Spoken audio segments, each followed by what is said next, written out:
Meus amados, nessa noite, dia 28 de junho, ainda estamos em plena pandemia, seria a noite em que nós estaremos reunidos em Santa Ceia. Em breve estaremos de novo. Oremos fortemente, unidos nisso, para que já tenhamos aí um culto presencial bem gostoso, bem gostoso, onde a gente vai matar tanta saudade, viu? Mas meditando sobre o que a Santa Ceia trata, que é a comunhão do corpo de Cristo, a comunhão do corpo com Cristo, eu quis então trazer a meditação aos irmãos. Nós passamos por momentos de tribulação, de vez em quando o nosso céu fica bem turvo, fica bem nublado, fica bem carregado, mas se o Senhor é contigo, se o Senhor é conosco, nós iremos. A gente vence. Aliás, os maiores testemunhos são aqueles nos quais nos livramos de grandes tempestades, não foi? Quero meditar com você então numa passagem da Palavra de Deus bastante importante.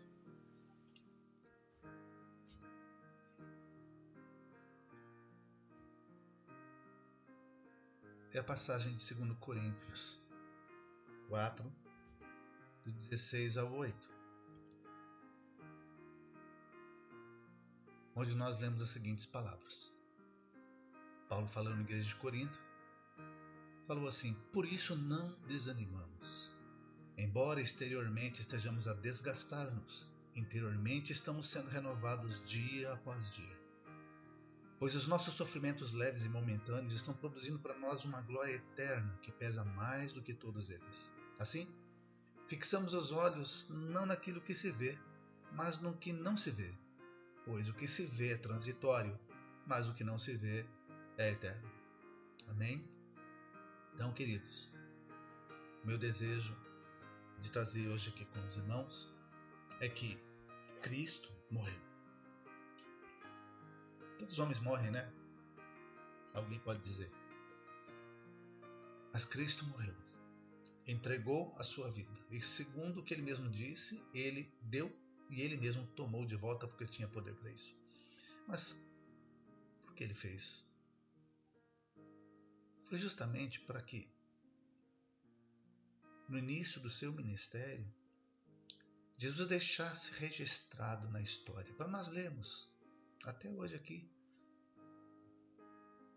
20 séculos mais tarde, lemos essas palavras e sabemos da morte de Jesus e do porquê dela. Jesus veio para abrir na terra uma nova era de portas abertas, onde não só uma nação, como foi no Novo Testamento com Israel, mas agora todas as nações do mundo têm livre acesso ao reino dos céus, Homens e mulheres em todo o mundo, em todas as tribos, línguas e nações, ao tomar conhecimento do reino de Deus e se submeter à mão do Senhor e à vontade de Deus, se transformam em novas criaturas, e passam a formar um grande corpo, um grande povo de Deus em toda a terra, que não é identificado por placas, mas identificado pelo fervor, pela inspiração, identificado pelo desejo de que a mensagem do céu chegue a todos os homens, sabe? Mas quando eles fazem isso, e agora mudo o eles para nós, porque fazemos parte desse corpo, quando nós fazemos isso, nós aborrecemos uma criatura terrível, um inimigo formidável, inimigo que diante dele somos um grão de pó. Mas ele diante do nosso Deus é um grão de pó, porque foi criado também. Amém?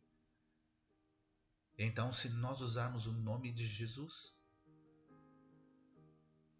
e usarmos em autoridade contra o adversário, o que chega nele não é a autoridade de um homenzinho pequenininho, que ele pode esmagar facilmente, mas a autoridade de um Deus poderoso. E isso é maravilhoso. Não é?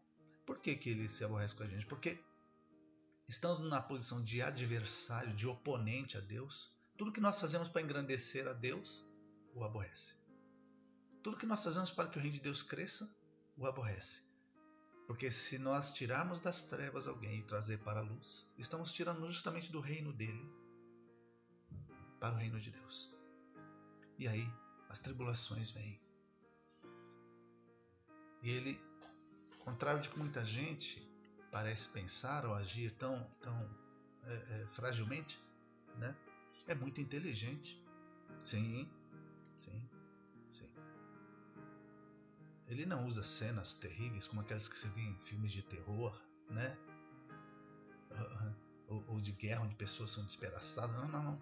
Ele usa armas mais sutis. Ele vai lá nos nossos sentimentos, ele vai lá nos nossos complexos, ele vai lá na nossa complexidade, nas nossas dúvidas. Ele vai lá nas nossas fragilidades e nos explora ali, para que a gente tenha medo das lutas.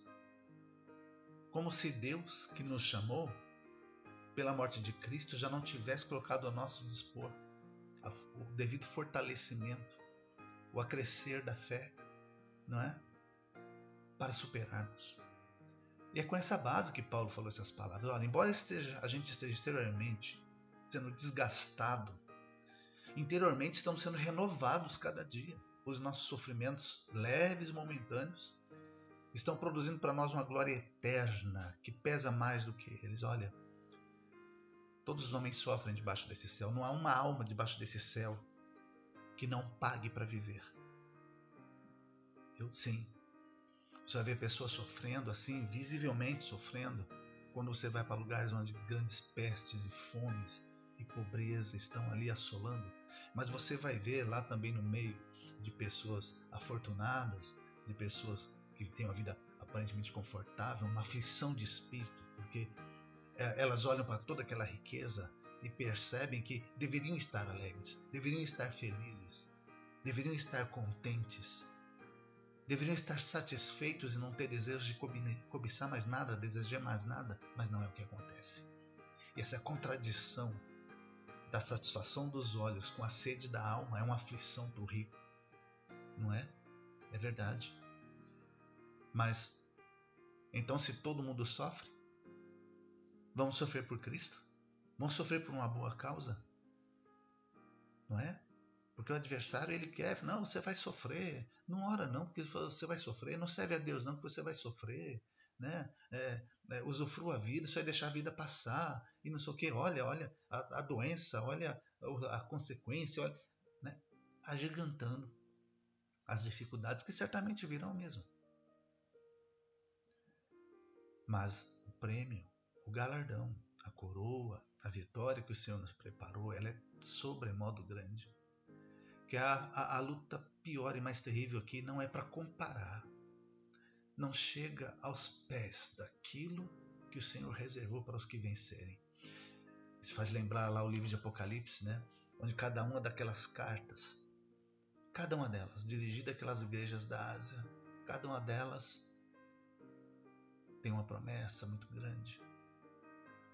E no finalzinho tem lá o destinatário de todas aquelas promessas. Está declarado quem é o alvo e a quem elas chegarão. A seguinte frase sela a parte final de cada uma das cartas. A frase, ao que vencer. Creia que Jesus morreu, que Ele é o teu Senhor, que até as suas dificuldades, suas lutas, suas dores, sua enfermidade está na rédea, está no controle. Ele te ama, Ele está administrando a vida e a morte. Ele está administrando a doença e a saúde. Ele está administrando a pobreza e a riqueza. Ele está administrando a porta aberta e a porta fechada. Ele está administrando os sims e os nãos na tua vida. Não tem aquele versículo que diz que todas as coisas contribuem juntamente, todas as coisas juntamente, para o bem daqueles que amam a Deus? Então o Senhor está administrando para que a soma do bom e do mal, né, na tua vida e na minha vida, resulte para o nosso bem. Conquanto que eu esteja debaixo das mãos dele, conquanto que eu esteja me deixando administrar por Ele. Então, embora exteriormente a gente se desgasta, a gente se entristece, a gente se angustia, quantos de nós não deve estar encurvado agora, sentindo peso, dor, mas interiormente renovado a cada dia? Porque nós também aprendemos que quem louva no choro tem maior galardão do que daquele que louva no riso. Maior galardão tem aquele que glorifica a Deus no tempo da tristeza, do choro, da doença, da porta fechada, do que aquele que glorifica a Deus no tempo da alegria, da porta aberta, da saúde. Todos têm galardão. Ninguém, irmãos, ninguém perderá nada, porque o Senhor deixou orientado na palavra que tudo está sendo anotado nos livros e nada será perdido. Amém? Então, Paulo conclui: por causa disso, então, fixamos os olhos, não naquilo que se vê, mas no que não se vê. Pois o que se vê é transitório, mas o que não se vê é eterno. Amém? Essa semana eu vi uma pregação muito interessante e o pregador, inspirado por Deus, ele falou uma coisa muito interessante. Fiquei meditando naquilo. Falei, olha só, né? Ele falou que hoje os cristãos não querem passar dificuldade, não. Né? Eles querem só promessas e promessas e promessas. Né? E parece que na Bíblia os personagens bíblicos nunca passaram dificuldade, eram só prosperidade, riso e saúde todo o tempo. Não é bem isso que a gente vê lá, né, queridos? Ele até ressaltou bem a diferença entre você ser liberto da cova dos leões com ser liberto na cova dos leões. Você ser liberto da fornalha ardente e você ser liberto na fornalha ardente. Se a Bíblia, contrário do que está lá, dissesse que Sadraque, Mesaque e Abednego quase foram para a fornalha e Deus os livrou, nós estaremos contentes com a obra de Deus. Mas ficamos mais ainda por saber que não, eles foram atirados lá dentro, mas não foram queimados. Então veja que maior é o testemunho do livramento de Deus dentro da fornalha do que fora dela. Mesma coisa Daniel. Muito maior é o testemunho que ele tem, porque o Senhor o livrou na cova, lá dentro, né? E não antes da cova. Então, queridos, se os maiores testemunhos que glorificam a Deus estão no experimentar da luta, isso vai glorificar ainda mais o nome de Deus. Mas para nós, como diz ali o versículo 17, né? É para nós uma glória eterna, muito maior, não é? Podemos até dizer que com luta ainda é melhor.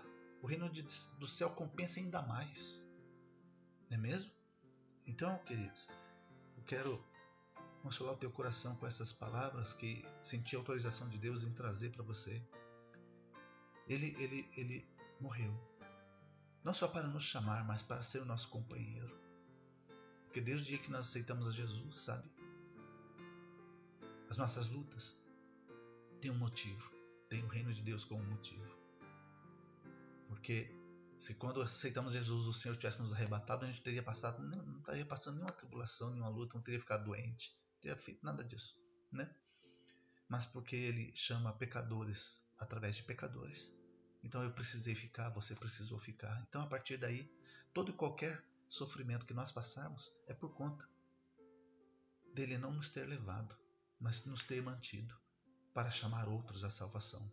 Por isso que o nosso sofrimento, a nossa peleja e o preço que nós pagamos aqui ainda, sabe? Vai ser muito bem recompensado. Porque o motivo é o reino do céu. Amém? Então, os olhos veem a luta, mas não vê o galardão hoje. Mas se você crer na palavra, pela fé você verá o galardão. E isso te incentivará a suportar aquilo que os olhos veem. Tenha fé. Creia no Senhor. Ore em todo o tempo. Porque a oração aumenta a intimidade com Deus. Ore com frequência, ore sem cessar, diz a Bíblia.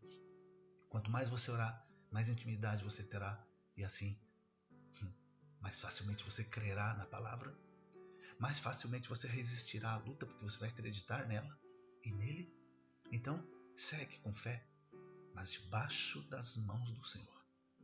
Não tome o arado de volta. Deixe aquilo que é para a mão do Senhor, o Senhor fazer. Reserve-se a fazer aquilo que é para a tua, aquilo que está no teu poder, com a ajuda dele. Mas há coisas que não estão nem um pouquinho no seu poder e é hora dele assumir. Como saber se é você ou ele ou não? Oração faz isso. Quem ora não se engana. Amém? Deus te abençoe, esteja caminhando contigo. E em breve, a nossa tempestade, ela dará lugar a uma bonança, a céu limpo e bonito, como aconteceu com os discípulos naquela noite no bar. Amém? Que Deus abençoe vocês poderosamente, né? Que a glória do Senhor, que zela por nós em todo o tempo, né? Ela esteja se manifestando nos homens através de nós. Que eu e você sejamos como lamparinas de Deus no meio da escuridão. Ele te inspire, Ele te use para ganhar outros, para abençoar outros. Seja tu ferramenta, seja tu lamparina acesa no meio da escuridão. Seja assim, para a glória de Deus. Amém? Deus te abençoe.